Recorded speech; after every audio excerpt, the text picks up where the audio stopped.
Similarly, in Montreal, they've established a new institute. So that's been around for a while, but it's recently much more funding for the government. And there's also an institute in Alberta called Amy. That one's more focused on reinforcement learning and led by Rich Sutherland. Okay, then now we'll take turns to spend 5 minutes each. I've started from Terry, and then Gil. Well, you've already heard me, and Maybe some of the audience members maybe not. have been.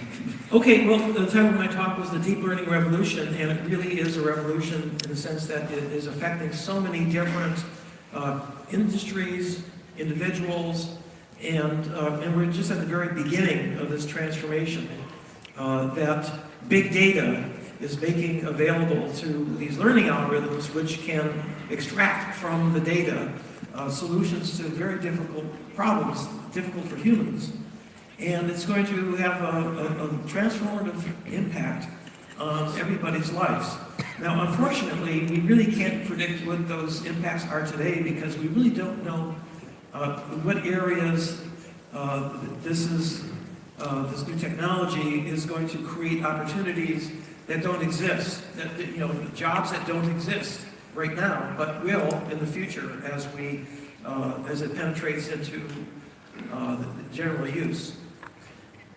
But one of the things that I think is particularly relevant for Korea is the fact that the mantra is that whoever has more data wins.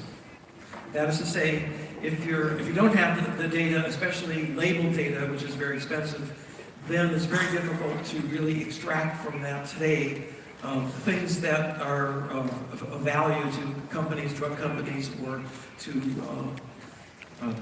self-driving cars, or from any of the number of applications you're going to be hearing about. But I think that there's another route that really, something that Korea can make an enormous contribution to, and that has to do with what's called unsupervised learning algorithms. And so you saw an example of that in the generative adversarial networks. That is to say, you don't need labeled data, you just have to have a lot of examples.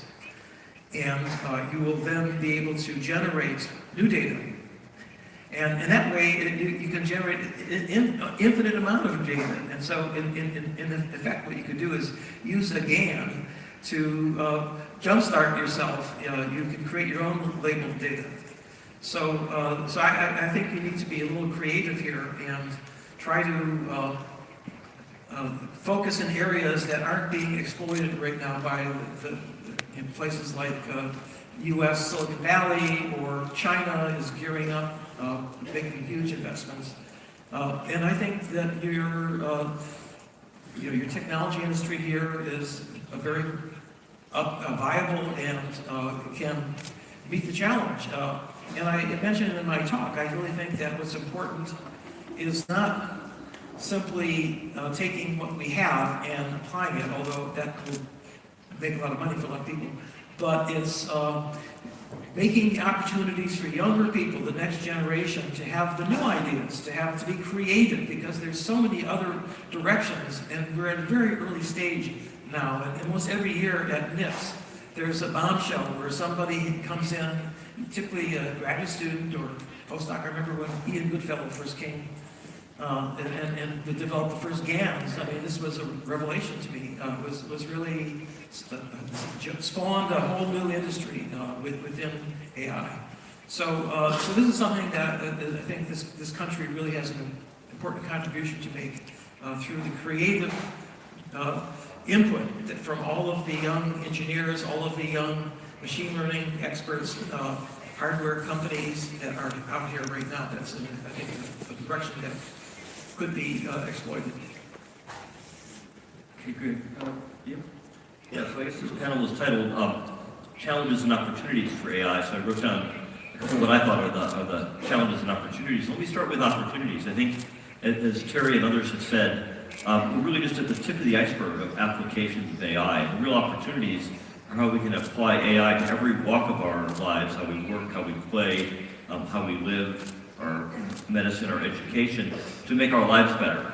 I think we're already seeing how we can have smart homes. As an environmentalist, I'm very encouraged by applications where you can have cameras around a house that turn on lights, not only when there's just a person there, but when the person is looking in an area.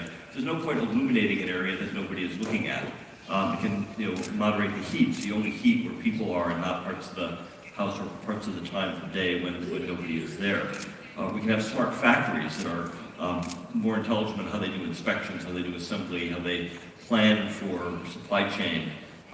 We've heard many things about smart cars, and NVIDIA is something we're very concerned about because many people die each year on the highways and feel that can be reduced to a small fraction of what it is today.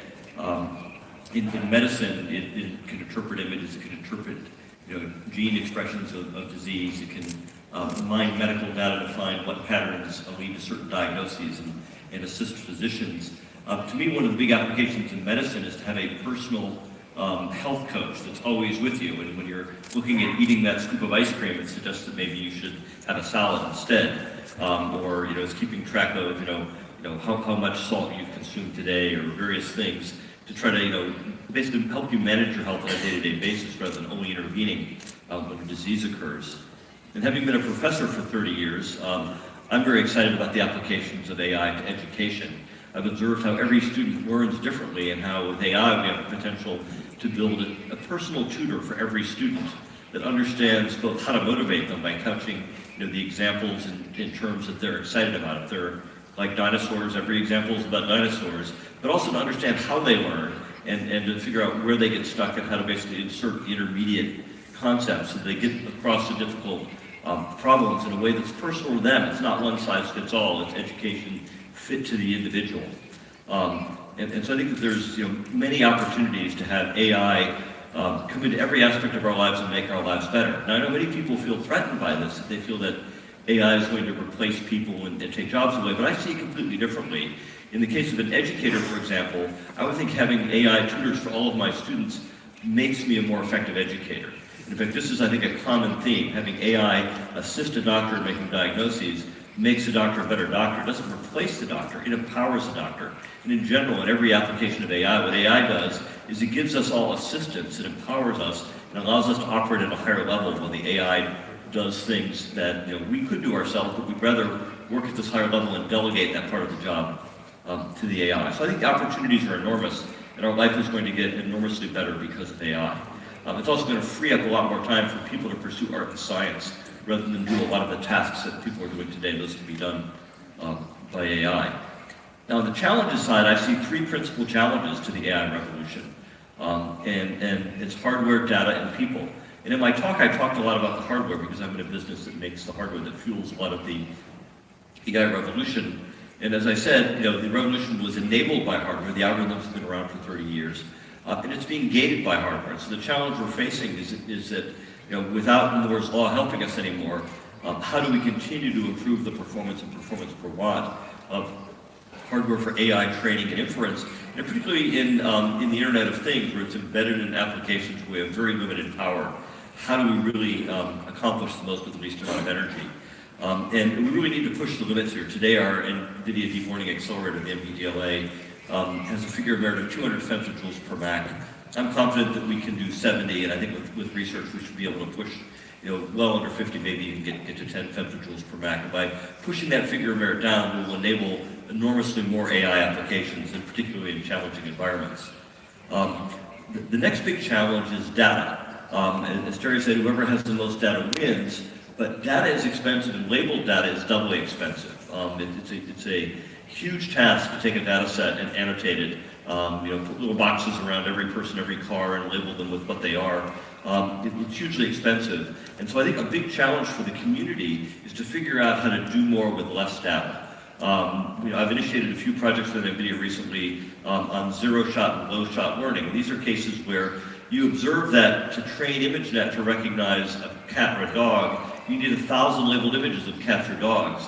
But if you want to tell a child to recognize a zebra, you simply tell them that it's a horse with stripes. And with 0 shots of observing zebras, the child will recognize the first zebra they see successfully.